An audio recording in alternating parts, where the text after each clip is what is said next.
Hey everybody, welcome back to the NC State Insider Podcast. I am your host and lead beat writer, Tucker Sennett, joining you here today to discuss some big news in the college basketball world. The AP Top 25 poll is out for the preseason. And the question of the day is, did NC State make the cut? And the quick answer is no. I think to the surprise of a lot of people, the Wolfpack did not make the initial top 25. This is a team that obviously expended a lot of resources in the offseason to rebuild this roster under first year head coach Will Wade. And, for all the talk last week at ACC tip-off about this team, not earning the respect that it wants within not only the conference but nationally and how this season is such a building point for that.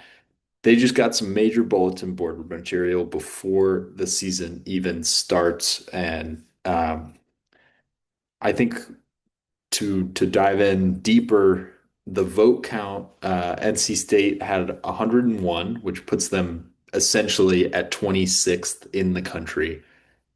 The team with 104 votes that just got in ahead of them, your North Carolina Tar Heels. So that is certainly a spicy, you know, who the public or not necessarily the public, who the voters have more faith in.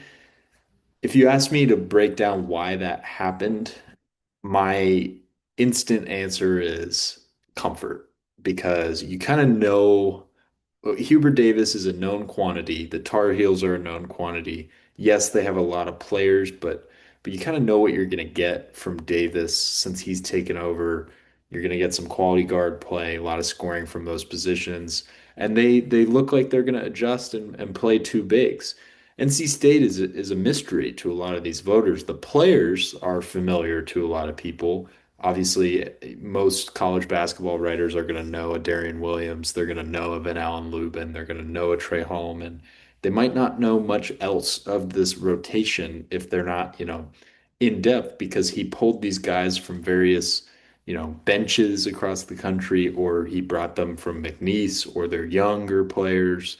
You got a guy like Matt Abel, who's a highly touted recruit, who's going to play a significant role for this NC State team.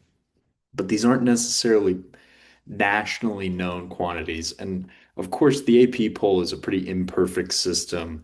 It's sort of a dying system, especially when it comes to football, but it is a great baseline. And I think a lot of people really consider the preseason poll as a reference point rather than anything else. It's great for TV because ESPN gets to hype up their events with Michigan State and Kentucky and Duke and Kansas all being in the poll. In North Carolina will certainly have some national TV games early in the season against some other schools that will be hyped up. So it's really some of it is brand recognition, if we're being totally honest, and that's just how it works in any college sport. But I think this is maybe right where Will Wade wants this team coming out of the gate. He gets that, that extra chip. Not that this team needs any. They've assembled sort of a group of guys who want to prove themselves as leaders and as elite basketball players at the collegiate level. Um, a lot of these guys have played NCAA tournament basketball, and that's a big thing that Will Wade said throughout ACC tip-off is they have guys, basically 10 guys that were on tournament teams, maybe fewer than that, but guys that have played at the highest level and produced for the most part.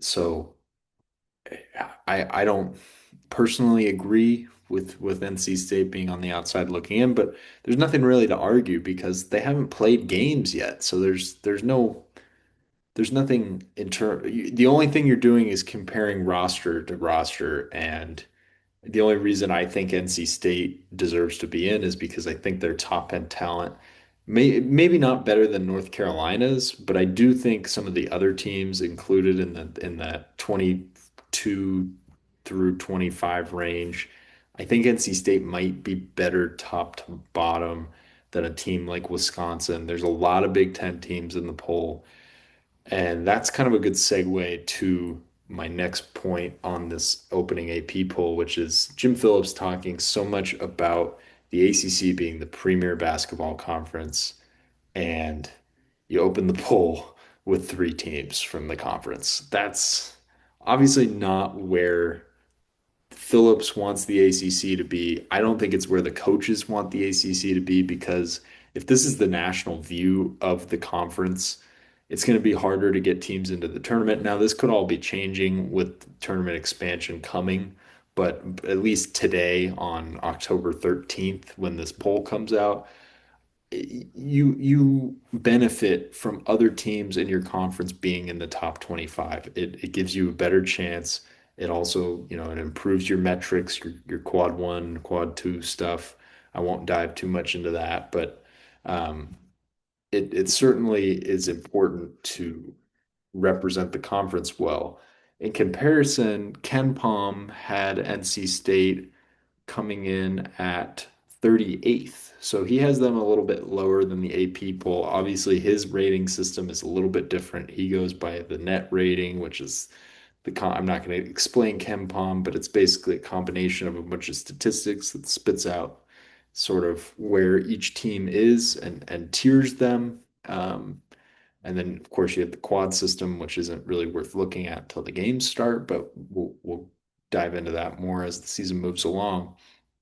But KenPom in the top 25, just looking closely here, only has two ACC schools in the top 25. So he has fewer than the AP poll. He also does have North Carolina and Clemson ahead of NC State, but that's it. So he has four teams before the Wolfpack. The AP poll only has the three, and the three in the AP poll, you got North Carolina at number 25, you got Louisville at number 11. That's a team that I expected to be around there, pushing for that top 10. There's still some uncertainty about that team, but I think they returned so much and they were a pretty good ACC squad last year that just was a little bit diminished by the time the tournament came around in terms of injuries. And now they are returning with a lot of that production and could be poised for a huge season. And then you got Duke at number 6. So two of the three teams in the triangle, again, bulletin board material for Will Wade, probably a best case scenario for him. And we'll have to wait and see until these games get started. We'll get a better feeling in a couple of weeks when NC State takes on South Carolina in that exhibition game in Greensboro. I am hopefully going to be there. Haven't figured that all out yet, but it's definitely a possibility. And then the season gets started on November 3rd at the Lenovo Center against NC Central.